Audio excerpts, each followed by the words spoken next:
Good morning, good evening, good afternoon to our amazing audience from wherever you are joining from. Welcome to another episode of SecPod webcast. I'm Jagsir, your host. Like always, I have today's session is a special session, right? And today's session we're doing with one of our esteemed partners, Auxiom, and we have uh, an amazing speaker with us who's going to talk about the critical need for advanced vulnerability management processes, right? And the reason I say today's session is amazing because the speakers that we have today, they carry a varied experience, right, from multiple perspectives. And of course, they're going to talk about this as well as all the other important topics for the CISO community, for the security teams, and organizations in such. So I have with me Earl and Rob. Earl Duby, who is the Chief Info Security Officer at Auxiom, and Rob Kelshal, Global VP of Enterprise Sales at SecPod. Earl and Rob, why don't you tell a little bit about yourselves to our audience? And in fact, if you can tell one thing funny that you find or that you can recall from your experiences that you would want to share with our audience, that would be amazing. So, welcome everyone. Glad you guys could join us today. I'm Earl Duby. I'm the CISO at Auxiom, as Jagsir had pointed out. And, just to kind of give a little background of why I'm here and, a little bit of where all this experience that Jagsir was talking about. I mean, it's amazing to me sometimes to think that I've been in this industry for, 25 plus years. It's just crazy. But for many years, I was the CISO at a company called Lear Corporation, which is a large automotive supply company here in Detroit. I've also been CISO at a startup. I've been CISO at another automotive supply company. So, I've been doing this for a while. I understand the concept of vulnerability management from the practitioner side for many years. And that's why I'm really looking forward to this conversation because Rob and I have known each other for many years, and I've worked with him through a couple different iterations of his employers, but we always have good conversations. And we were just talking last week, and we talked for a good hour and didn't even know that the time had slipped by. So I'm really looking forward to this conversation. In terms of funny things. Yeah, I'm a CISO. There's really not a whole lot funny going on. It's I wouldn't say that I'm overly serious, but yeah, it's maybe I'll get back to you later on that one. Yeah, we're going to remember that, Earl. Rob, over to you. Yeah, welcome everybody wherever you're calling from. My name is Rob Kelsall, as Jagsir said. I've been working in the vulnerability management space now for 20 plus years as well. So that kind of ages myself and Earl, I think. Whether that's a good thing or a bad thing, maybe our customers will tell us if that experience pays off. But I've been working in this space for a long time, seen many things from the perspective of when I started my career as a developer, through to a consultant, through to pre-sales, and now in more of a sales role. But I've always kept that kind of good understanding of the problems that we're trying to solve, and I always have fun talking to customers and partners.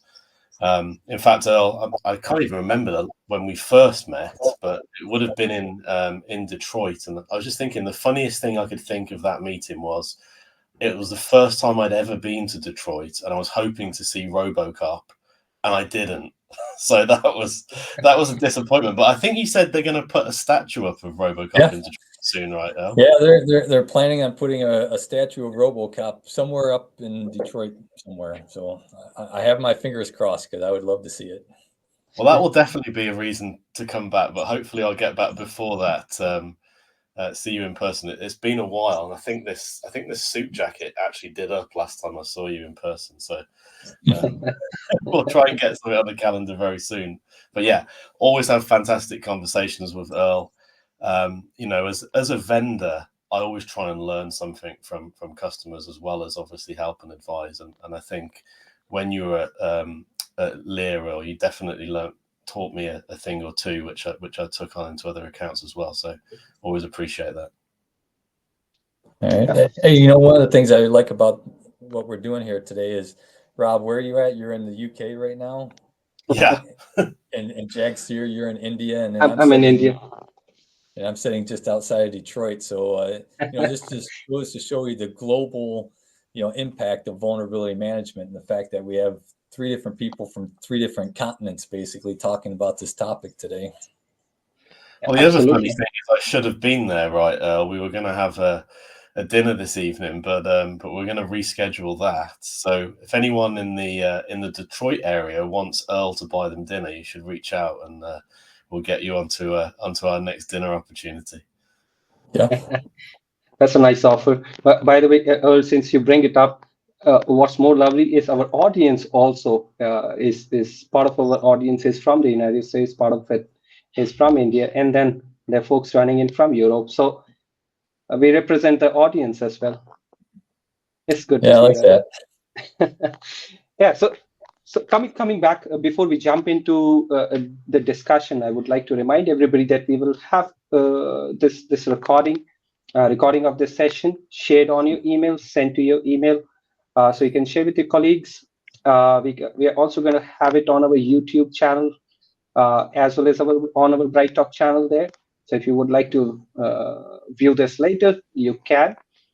Right. And what's more amazing is Rob here is offering anybody who is going to ask interesting question or jump into the conversation, make it more interesting, a copy of Effective Vulnerability Management by Chris Hughes.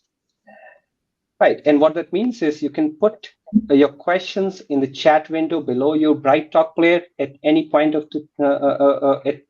this session, and we're going to take those questions and answer them as we talk through this webinar.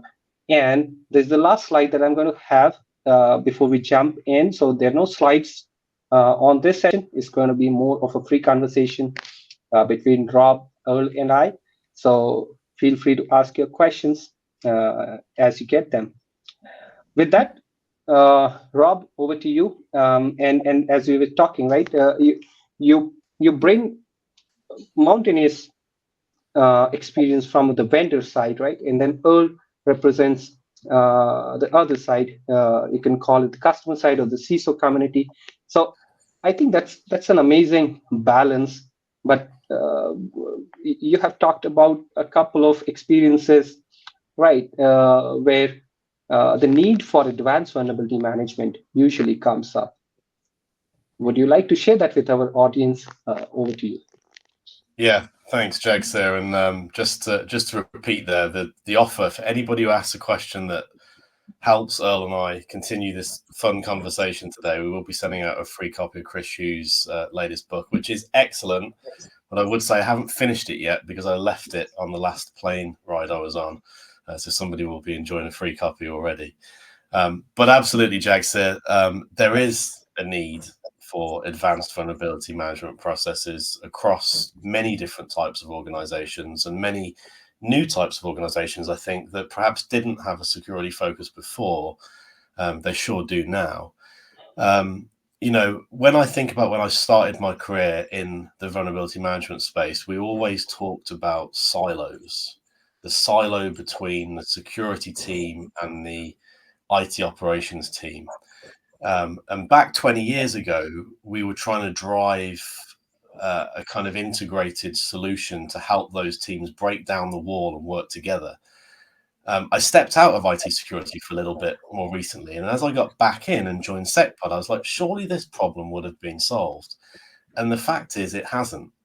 Whether it be a small organization or a large organization, I'm still seeing the separate security team using a scanner, the separate IT ops team using a patch management tool. So while it's disappointing that this problem hasn't been fully addressed, it is encouraging to see now that organizations are realizing that this needs to change. And I think, one of the things that's driving that is just how many different types of vulnerabilities or weaknesses there are in systems right now. So it could be, an IoT device has got some technology. I mean, even your fridge can have a screen and can help you restock it now. Technology can be in everything. And with technology comes weakness. And attackers are always going to try to exploit those weaknesses. To give you an example, I recently, if you follow me on LinkedIn, you may have seen this, but I recently had my car stolen in the UK. And I was talking to Earl a few weeks back about the amount of technology that's in a car now.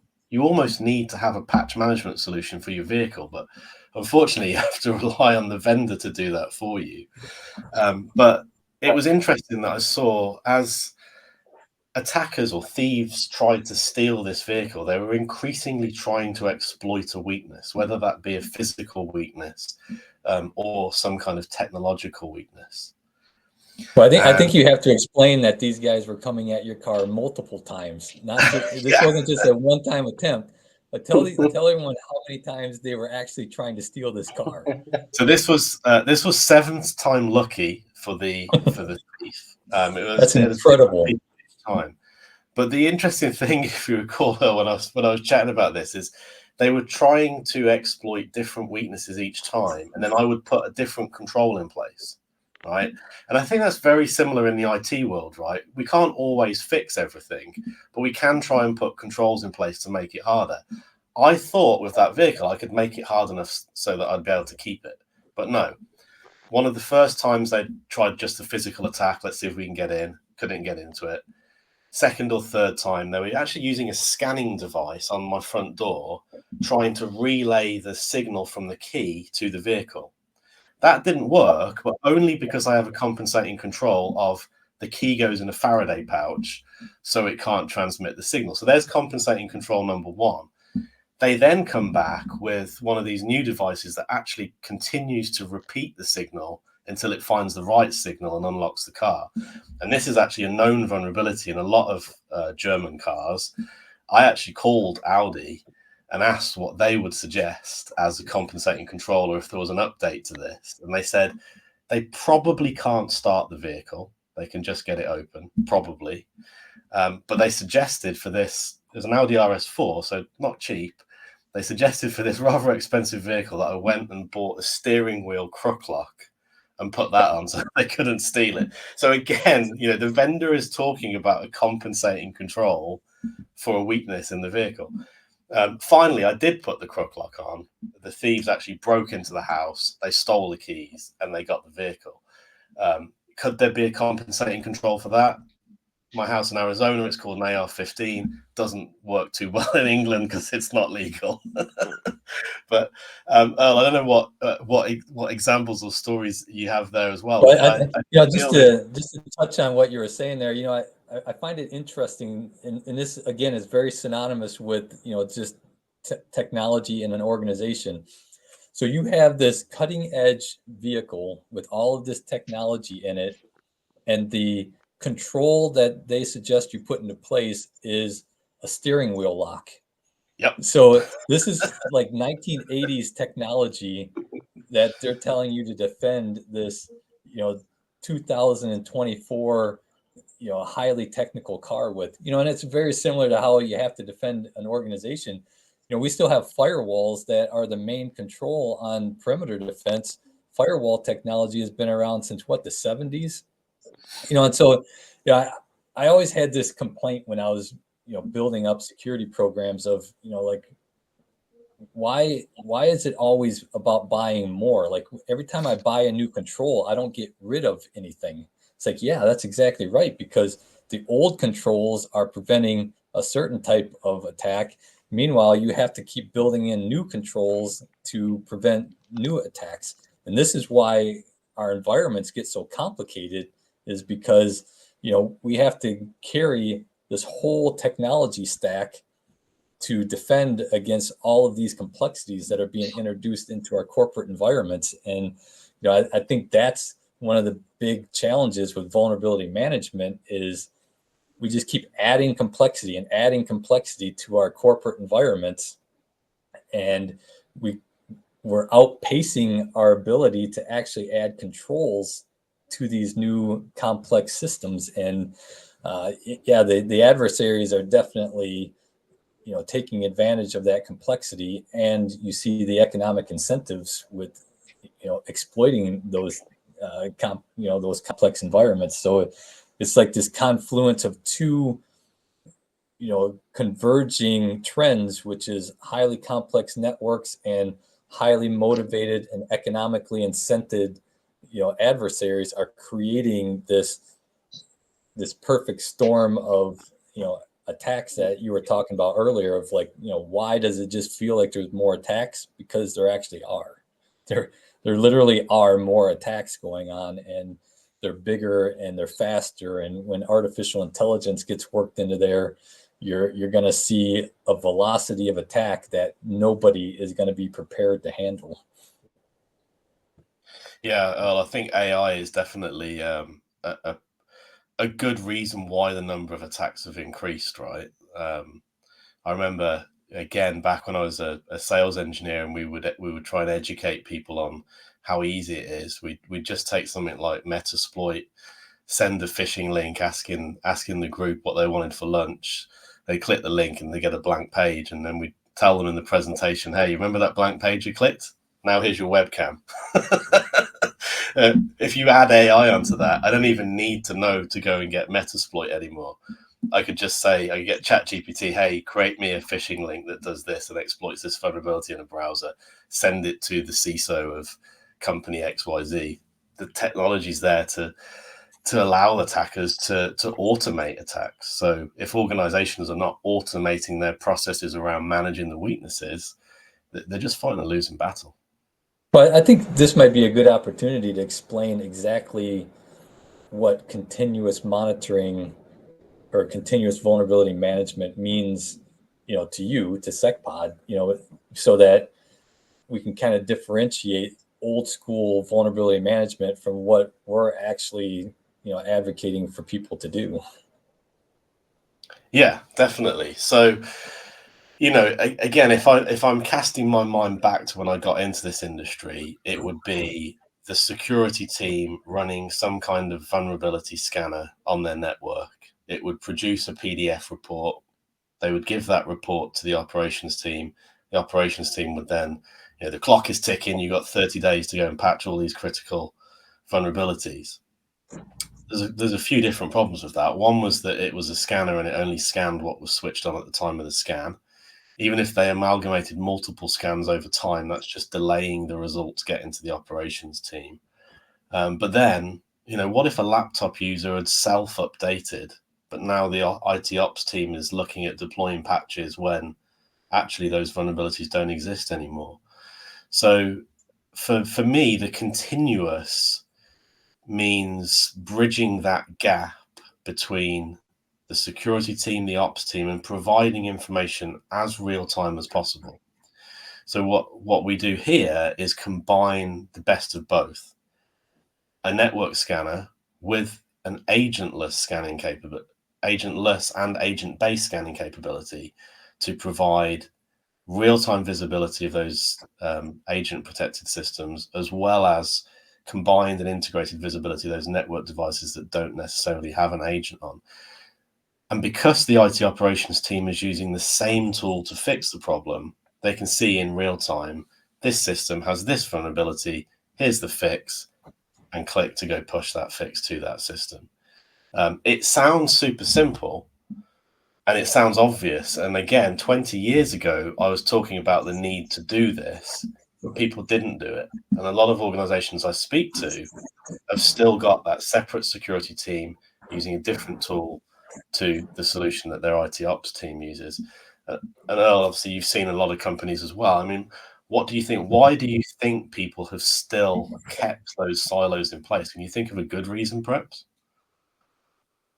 There isn't a good reason. I mean, the reason is, unfortunately, a lot of it is just politics. It's the way that internal teams are kind of structured. You have the security team who's kind of over here, and you have the infrastructure team who's kind of over here, and you have the application team who's over there. And you need all three of those teams to work together, because it's not just the infrastructure team. You also need the application team on board, because a lot of times you can't update the infrastructure until there is some update to the application that's sitting on that infrastructure. So you need all three of those parties to work together. And typically when you're talking about VPs or director level people, sometimes making that collaboration doesn't work that well. But I think this is also what's driving a trend. And if you look around, you'll see this starting to happen a little bit more frequently. Is typically the CIO of an organization, in the past, it used to almost be an automatic promotion for like an application director or VP of applications. They would move into a CIO position.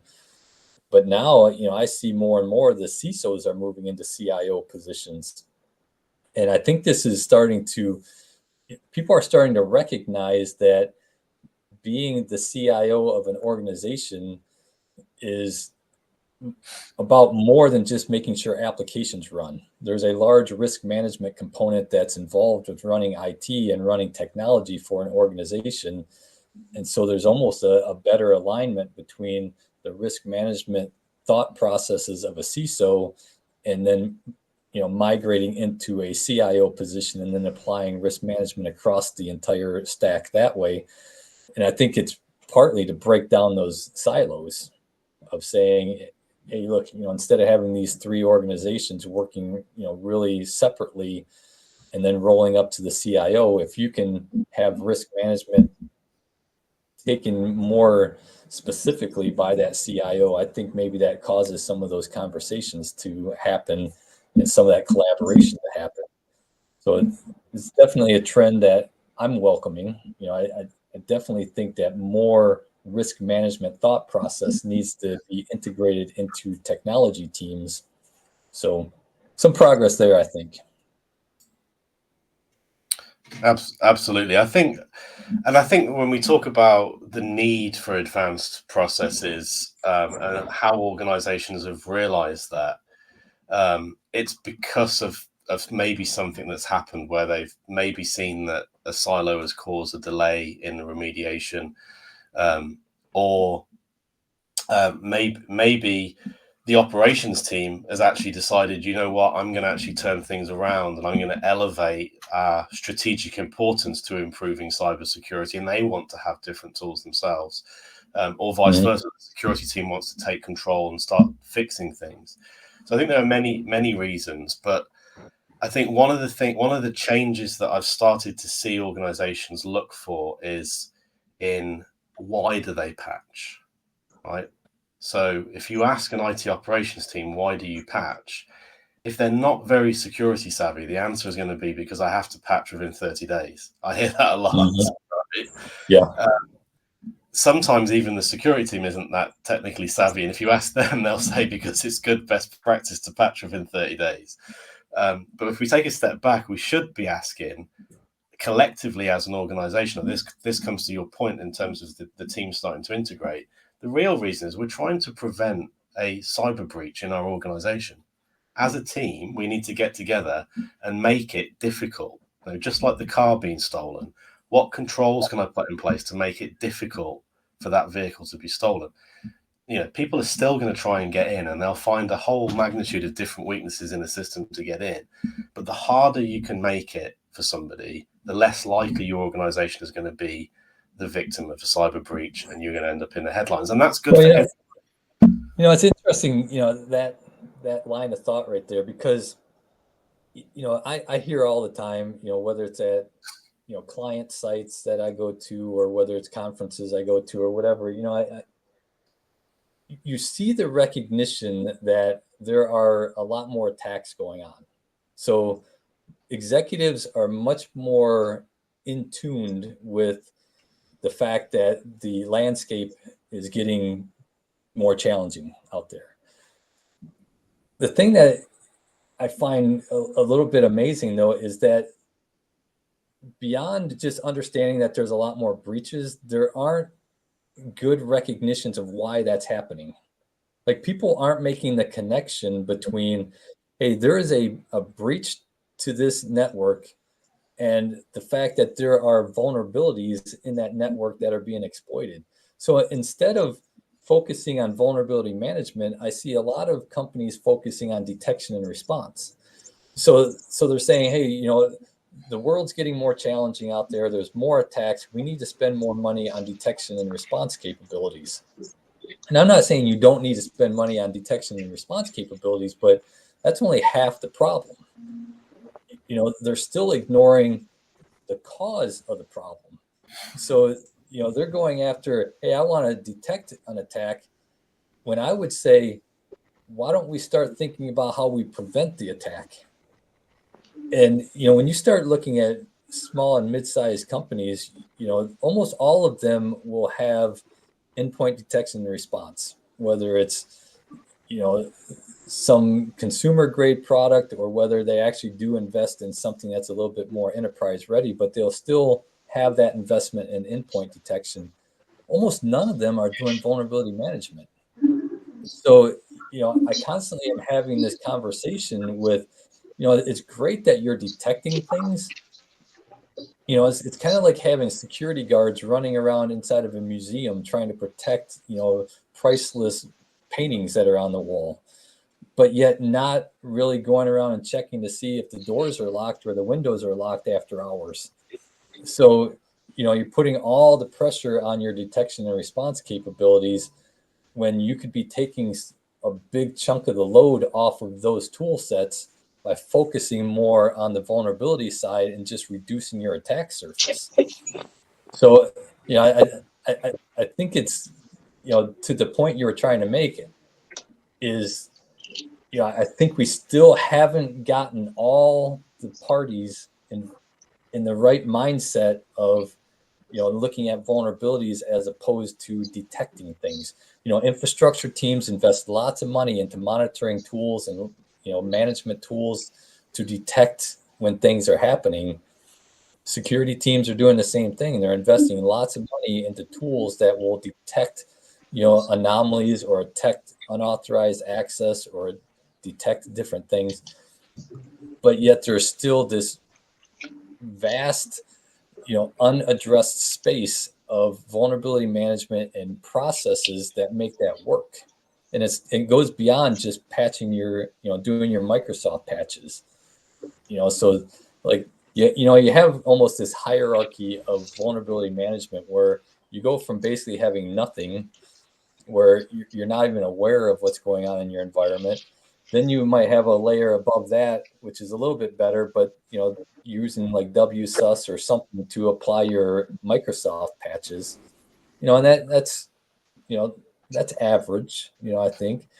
And then what we're talking about today is this advanced continuous vulnerability management, which addresses another higher level, which is, it goes beyond Microsoft. It goes into Adobe, it goes into, you know, IIS things and Apache and all these other different things that are exploitable, and making sure that those environments are also clear. So, you know, there's a maturity model here that has to happen. And unfortunately, a lot of people are still on this bottom, like layer 0, where they're just not even thinking about how do we reduce our attack surface, and we're just going to rely on detection to tell us after the fact that we've been breached.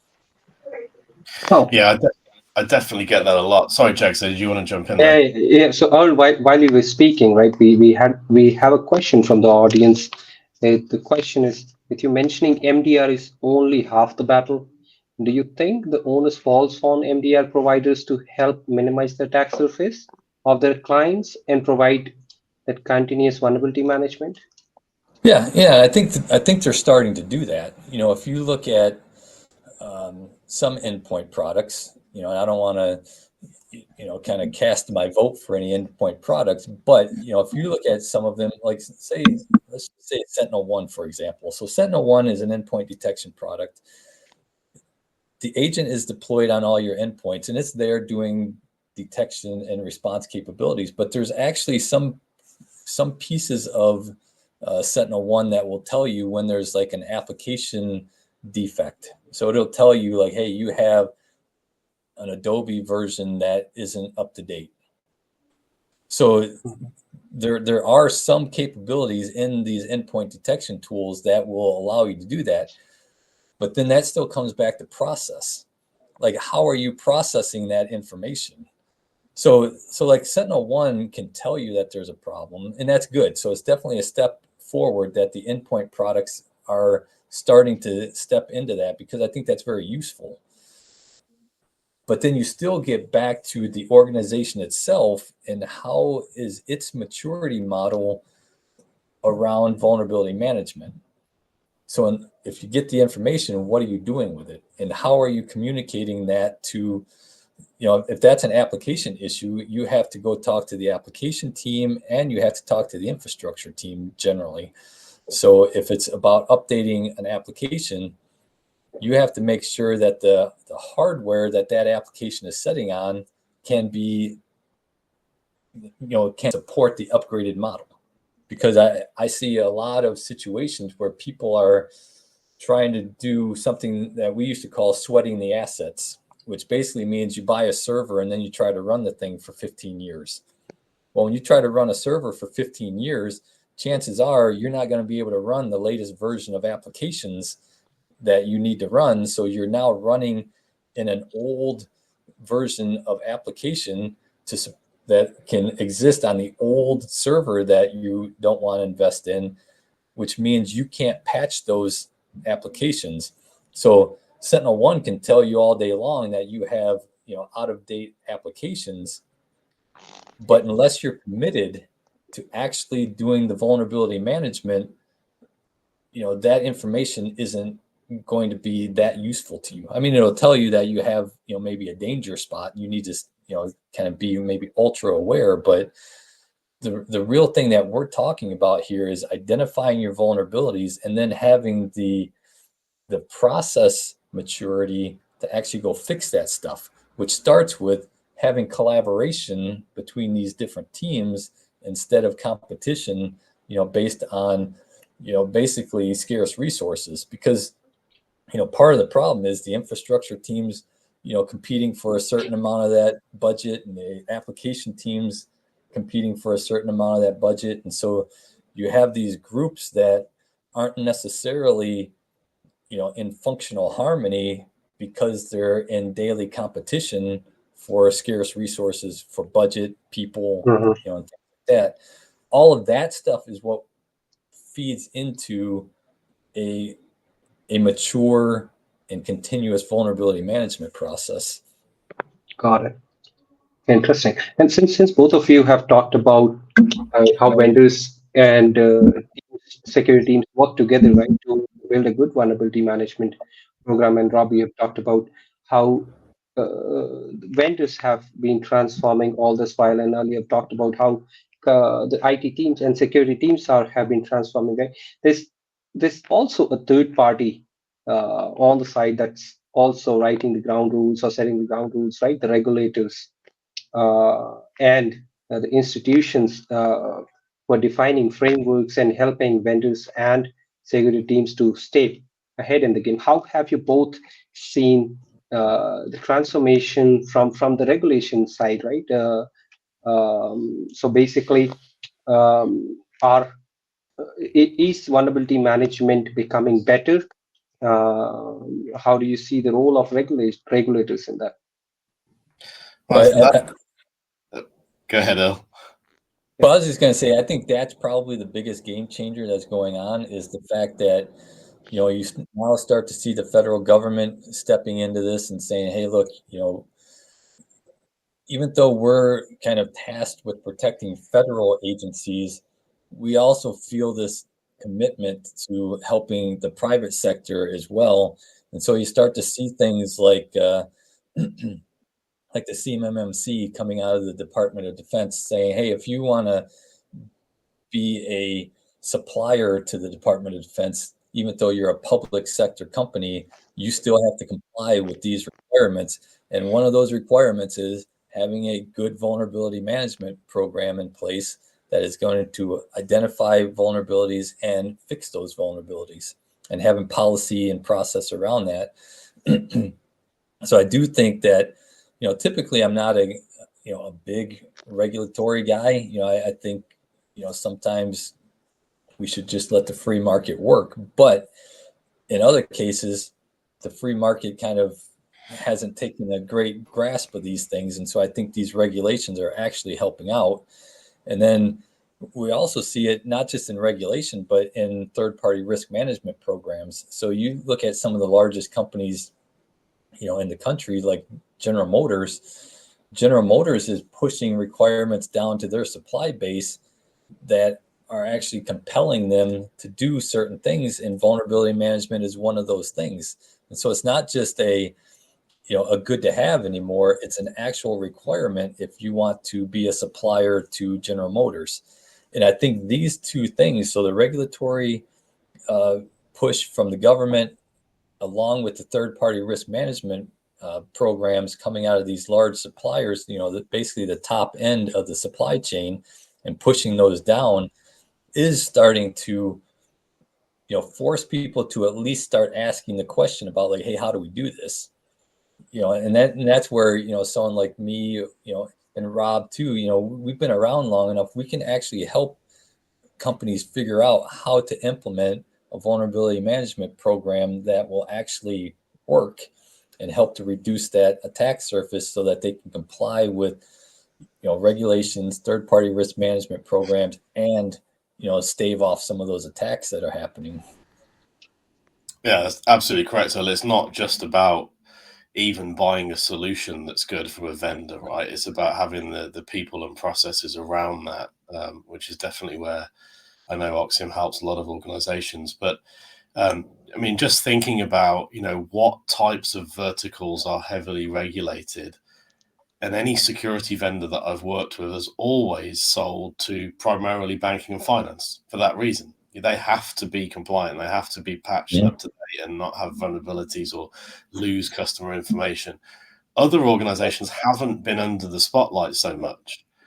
So manufacturing, as an example, they have a lot of machinery that didn't used to have a lot of technology in it. Now it does, and of course can be very vulnerable as well. But I think more recently, those manufacturers, as you say, Earl, that are providing parts to other organizations that are regulated, and now getting those regulations pushed down. So you find organizations that didn't necessarily have a security team before, or even a focus on security, they didn't want to patch anything in case it breaks production of something. Right? They just leave it the same. If it ain't broke, don't fix it.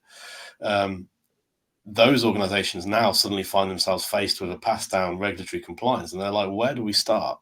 And we've seen an explosion in the manufacturing industry here at SecPod. We doubled our number of customers last year, and a big drive of that was in the manufacturing space. So that's good to see. Obviously, we can help. We have a fantastic product, but of course, with partners such as yourself, Earl, you can provide that expertise and manpower around the solution to ensure it's implemented correctly and the correct processes are put around that. Yeah, it's really challenging. Like manufacturing, one of the issues with manufacturing is just a lot of them run on very thin margins. So when you look at financial services, they can basically print their own money, because whenever they need it, they just raise their fees, or there's plenty of ways for financial service companies to create the budget to invest in tools. Manufacturing companies run off of very thin margins. I've spent a large portion of my career in manufacturing, and I know what it's like to try to put a security budget together on the margins that manufacturing companies make. And so this kind of gets to another component of vulnerability management, in the sense that, typically what's happened is, you have a small budget and you swing all that budget over to things like detection and response, and maybe security awareness training.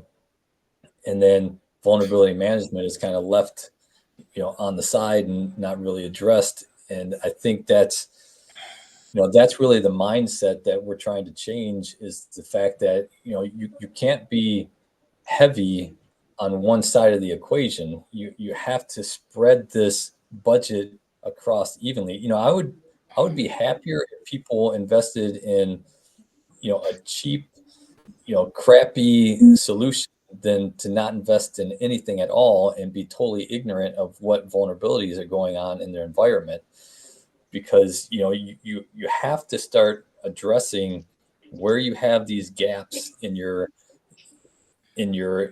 environment. You think about vulnerabilities.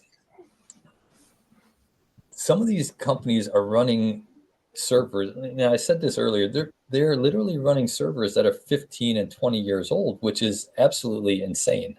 But I understand when you have not a lot of budget, that you're going to try to squeeze as much of that as you can out, and that may have worked 10 years ago. This is the part that another thing that people aren't realizing is that the environment of today is not the same as it was 5 years ago or 10 years ago. Things that you could kind of hide on your network for a while in the past, you just can't hide those anymore, because typically everything now is speaking to the internet, or it's at least accessible by the internet. And most of the attacks now are automated attacks. It's not like this image that people have of, hey, there's this pimply kid sitting down in the basement that's just attacking people. No, that's not how this works, man. These are automated attacks where people are using tools and artificial intelligence to scan networks, and they find these devices that have on your network. They'll find them and they'll attack them. And so we have to start thinking about security budgets in a different way. You can't just throw all your budget over on one side. You have to spread this across there, and you have to start putting the processes in place to continuously be looking for these gaps, as opposed to, I still have people today saying, hey, can you do an annual vulnerability assessment for us? So basically they want us to come in and just run a scan once a year to look for their vulnerabilities. And it's like, no, that's almost pointless. You have to you find the gap, you try to fix the gap, because there's something new coming out, every day, every week. And so you have to constantly be on top of that. Some people think that having an annual pen test negates the need for a vulnerability management solution that they would manage themselves. I find it crazy. I know you find that crazy, Earl, but I guarantee next week I'll hear it from somebody. Well, the thing, the other thing I notice is definitions. Like, people just lump all this stuff together. So there are internal vulnerability scans. That's where you put an agent on all your devices and you scan them for missing patches or out of date software. So that's internal vulnerability scanning.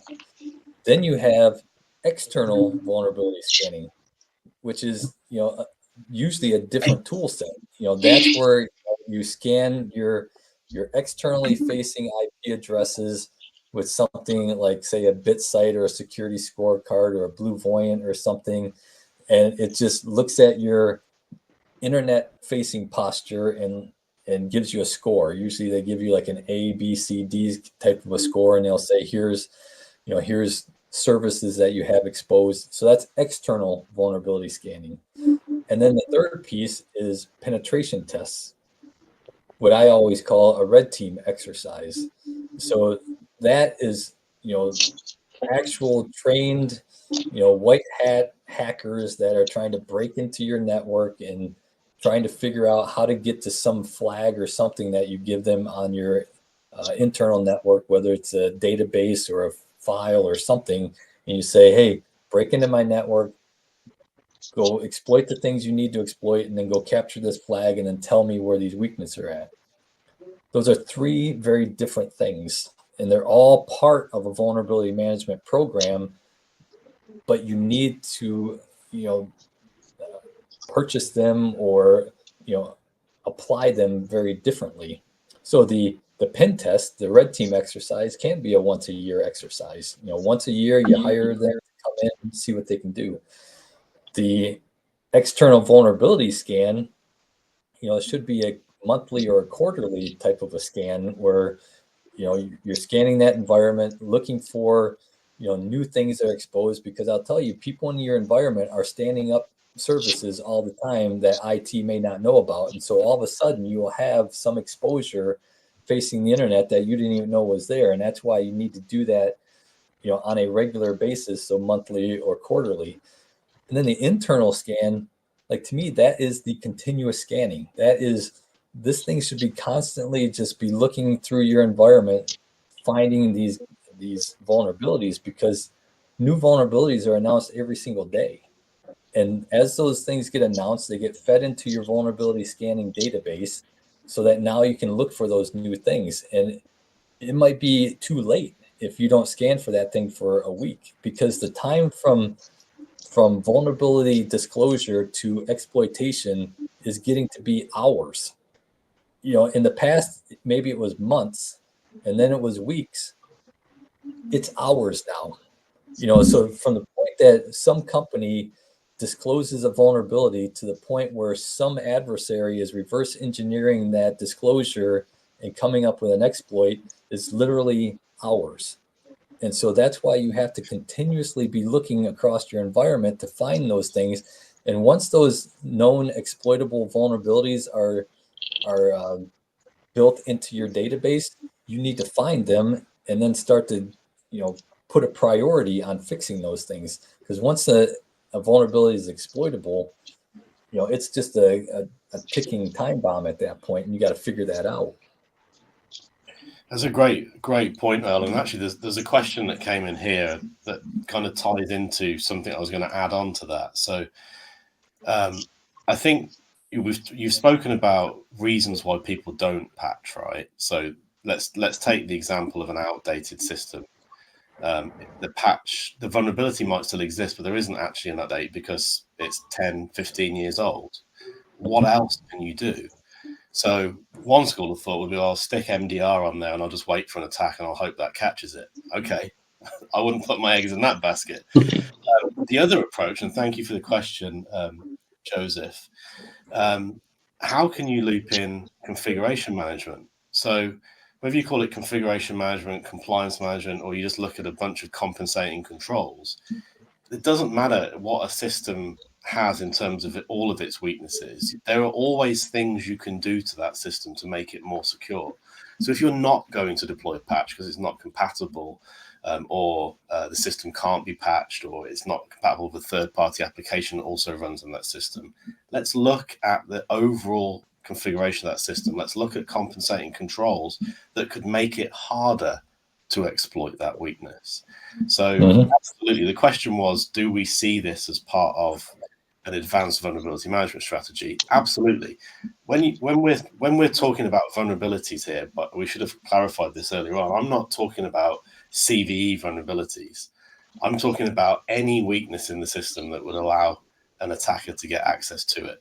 Right? It doesn't need to be a CVE vulnerability. And the more we can do to that system to harden it, will prevent the majority of those automated attacks, and just make yourself a smaller target, reduce your attack surface, make it hard, and you'll be far less likely to be in the headlines having had a cyber breach in the near future.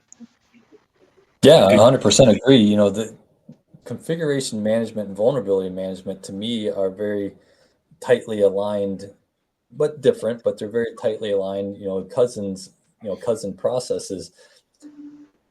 The vulnerability management program should be feeding into the configuration management program. So in the sense that, when you say you have virtual machines, these are based on images that you create, and then you roll those out.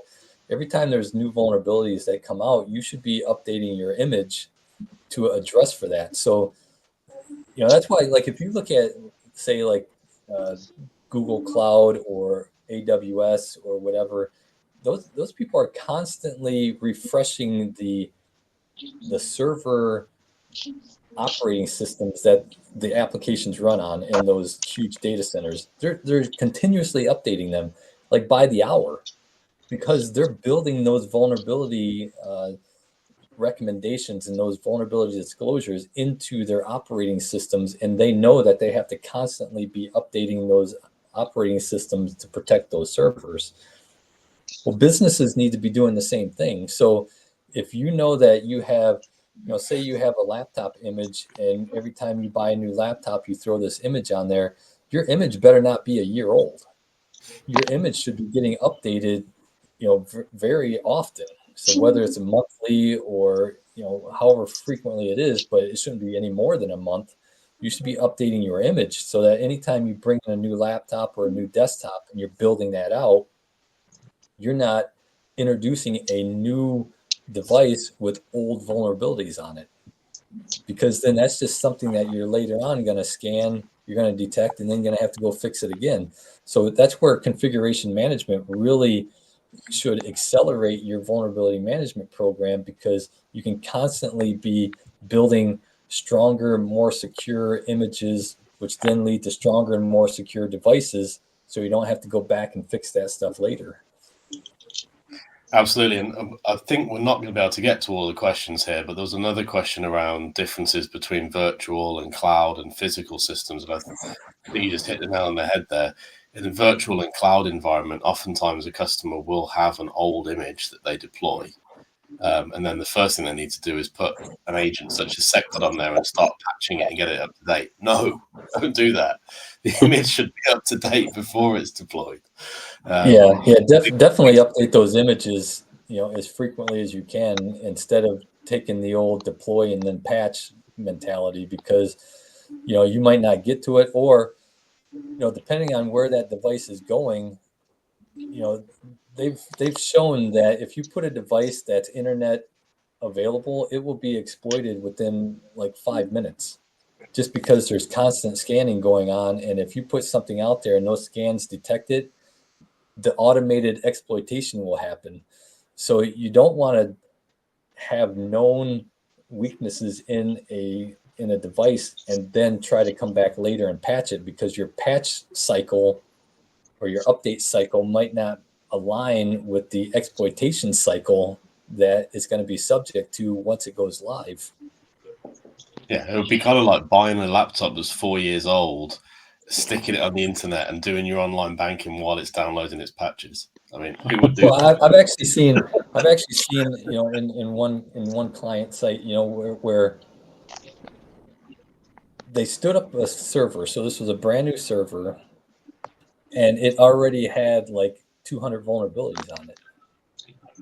It's like, how can this be? Like, you just literally built this thing, and then we scanned it, and it already had 200 vulnerabilities on it. So that's what I'm saying is, that image was many, many months old.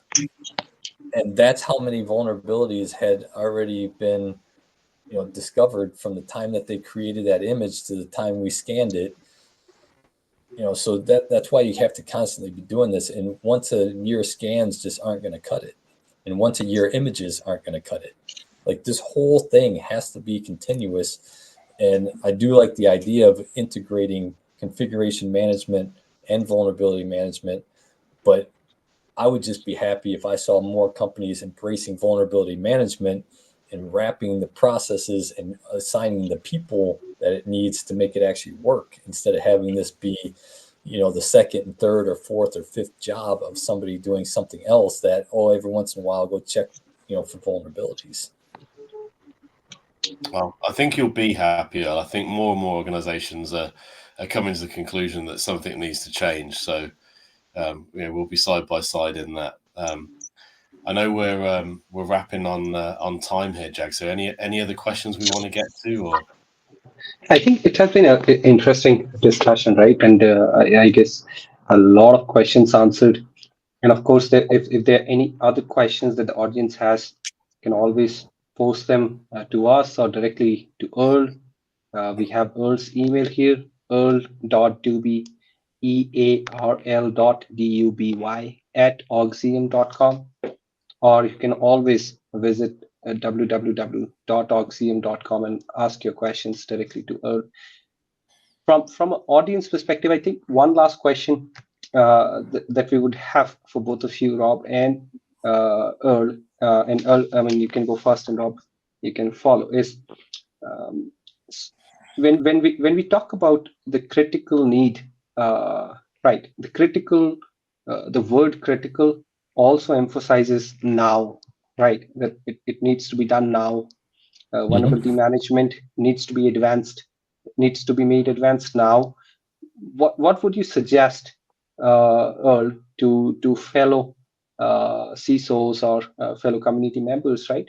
To help prioritize, and I know we talked about a lot of things, right? We talked about MDRs owning some of that responsibility, helping teams implement vulnerability management process. But from your perspective, what would you advise security teams if they want to prioritize? What would be what should they do, or what Well, I think the metrics should first, they look at, right? I think the very first thing you should do is identify if you actually have a vulnerability management tool, because I see lots of companies that don't. You know, they're strictly relying on, you know, a Windows deployment tool, whether it's WSUS or something else, to deploy Windows patches, but then nothing else. And so it's not part of a holistic vulnerability management program. It's essentially just doing the monthly Microsoft patches, which leaves a ton of exposure out there.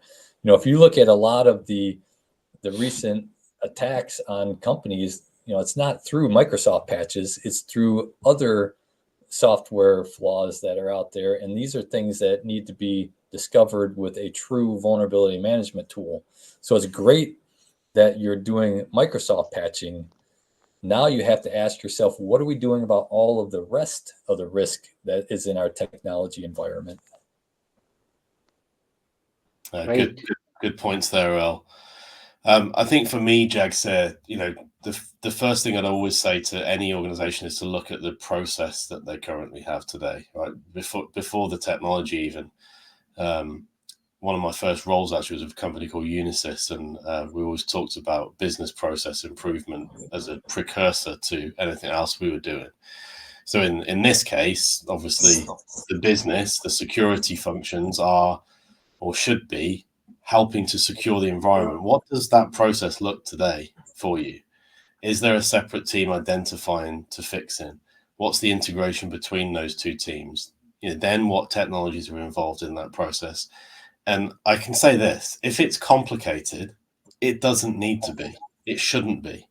So that's the first, if you step back and you look at your process and it's complicated, that's the first problem. Look at how you can simplify the process, oftentimes with tools and technology, but the people process first, and then you will be more successful in securing your environment.